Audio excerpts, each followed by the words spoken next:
ನಾವೀಗ ಇರುವುದ ಅವಸರ್ಪಿನಿಯ ಅಡಿಯಲ್ಲಿ ಅಂದಾಗ ಮೈಯೆಲ್ಲ ಕಣ್ಣಾಗಿರಬೇಕು. ಬಹುಶಃ ಆ ಹೆಣ್ಣು ಮಗಳು ಸಿಂಧೂರಿನವಳಿರಬಹುದು. ನಮ್ಮನ್ನು ಗುರುತಿಡಿದು ಏನಾದರೂ ಆ ಗೌಡನಿಗೆ ಪೆದುರಿ ಕೊಟ್ಟಾಳು. ಕಾರಣ ಮರೆಯಾಗೋಣ ಬಾ.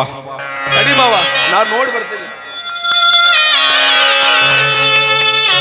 ಮಾವ, ಆಕಿ ನಿನ್ನ ತಂಗಿ ದುಂಡವಿದ್ದಂಗ. ದುಂಡವ್ವ,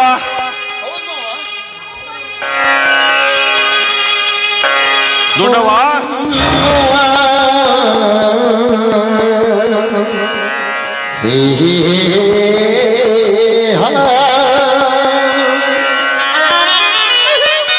ಮುಟ್ಟಬೇಡ್ರಿ ನೀವು ನನ್ನ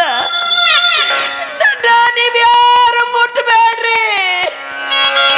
ಯಾಕಂದ್ರೆ ನಾನೀಗ ನಾಯಿ ಮುಟ್ಟಿದ ಮಡಿಕೆ. ದುಂಡವ್ವ,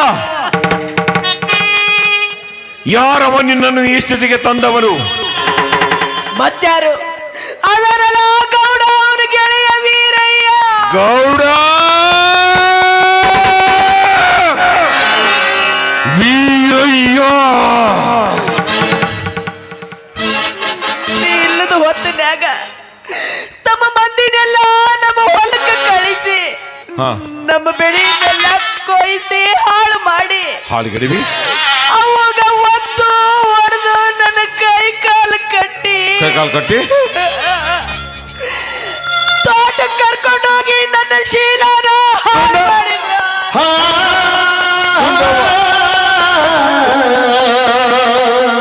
ಗೌಡ, ನಾನಿಲ್ಲದ ಸಮಯ ಸಾಧಿಸಿ ಕೊನೆಗೂ ನಿನ್ನ ಹಠ ಸಾಧಿಸಿದೆಯ.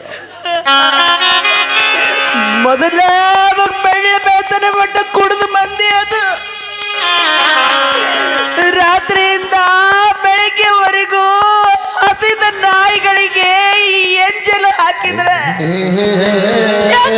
ಹರಿದು ಹರಿದು ತಿಂದ ತೃಪ್ತಿ ಹೊಂದುತ್ತಾವು. ಹಂಗ ನನ್ನ ದೇಹನ ಅವರು ಉಂಡು ಎಸೆದು ಒಗೆದು ಬಿಟ್ಟು ಎಣ್ಣ ದುಂಡವ್ವ, ನಿನಗಿಷ್ಟೆಲ್ಲ ಅವಮಾನ ಮಾಡಿದ ಸಾಲದು ಅಂತ ಕೈಯಲ್ಲಿದ್ದ ಬಳಿ ಸಹಿತ ಒಡೆದು ಹಾಕಿದ್ರಣ್ಣವ. ಅವ್ರ ಯಾಕೆ ಹೊಡಿತಾರೋ ಮಾವ, ಅವ್ರ ಯಾಕೆ ಹೊಡಿತಾರ? ನನ್ನ ಕೈಯಾಗಿರೋ ಗಾಜಿನ ಬಳಿ ಎಲ್ಲ ಒಡೆದು ಚಚ್ಚಿ ನೀರಾಗ ಹಾಕಿ ಕುಡಿದು ಬಿಟ್ಟೇನಿ. ಆ ಗಾಜಿನ ಪುಡಿ ನೀರಾಗ ಕುಡ್ದೇನಂತನ ನನ್ನ ಬಾಯಾಗಿಂದ ರಕ್ತ ಒಂದ ಸಮನೆ ಹರಿಯಾಕತ್ತೈತಿ. ಅಷ್ಟಲ್ಲ ಅಣ್ಣ, ಆ ಗೌಡ ಮನುಷ್ಯ ರೀತಿಯಿಂದ ನನ್ನನ್ನ ಬಲಾತ್ಕಾರ ಮಾಡಿದ ಕಾರಣ ನನ್ನ ಮೈಯಾಗನು ರಕ್ತ ಹರಿಯಾಕತ್ತಿತ್ತು ಅಣ್ಣ.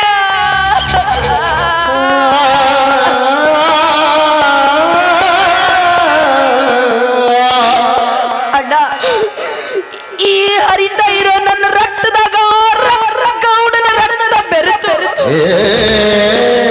ಈ ಭೂಮಿ ಹಿಂಗಬೇಕು ಎಣ್ಣ, ಈ ಭೂಮಿ ಹಿಂಗಬೇಕು ಅಂದಾಗಲೇ ನನ್ನಂತರಾತ್ಮಕ ಶಾಂತಿ ಅಣ್ಣ. ಶಾಂತಿ ಮೃತ್ಯುವಿನ ಭೀಕರ ಸಂಕಟದಿಂದ ಸೇಡಿನ ಸೈತಾನ ನನ್ನ ನೋಡಿ ನಗಾಕತ್ತೈತಣ್ಣ, ನಗಾಕತ್ತೈತಿ. ಈ ನನ್ನ ರಕ್ತದಾಗ ಗೌಡನ ರಕ್ತ ಬೆರೆತ್ರೆ ಸಂತಸ ನನ್ನ ಅಂತರಾತ್ಮದಾಗ ಉಕ್ಕಿ ಹರಿತೈತಿ ಅಣ್ಣ. ನನ್ನ ಕಣ್ಣೆದುರಿಗೆ ಆ ಗೌಡನ ಹೇಳ್ಕೊಂಡು ಬಂದು ಅವನ ಮುಗಿಸ್ತೀನಂತ ನನಗೆ ಮಾತು ಕೊಡು ಎಣ್ಣ.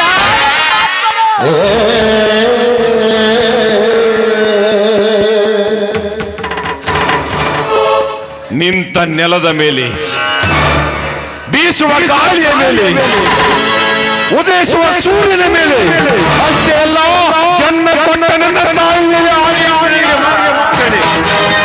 ನಿನ್ನ ಶೀಲ ಅರ್ಹಕ್ಕೆ ಕಾರಣರಾದವರ ರಕ್ತ ಲೇಪನದಿಂದ ನಿನ್ನ ಅಂತರಂಗಕ್ಕೆ ಶಾಂತಿ ನೀಡುತ್ತಿದ್ದರೆ ನಿನ್ನ ಹೆಸರೆಲ್ಲ ಲಕ್ಷ್ಮಣ, ನಿನ್ನ ಅಣ್ಣನಲ್ಲ. ನರ್ಷ, ಜಾವ್ಯ, ಗೋಪಾಲಿ, ದುಂಡ್ಯ ಹೋಗ್ರಲಿ. ಈ ವಿಷಯ ತಿಳಿದುವಾಗ ಈ ಗರ್ಭದಲ್ಲಿ ಅಡಗಿದ್ದರು ಸಾರಿ. ಹೊರಗೆಳೆದು ಹೆಡಮುರಿ ಕಟ್ಟಿ ಚಾವಡಿ ಕಟ್ಟಿ ಗೆಳೆದುಕೊಂಡು ಬರಲಿ. ಮುಗಿಯಲಿ ಅವನ ಮಾರನ ಹೋಮ.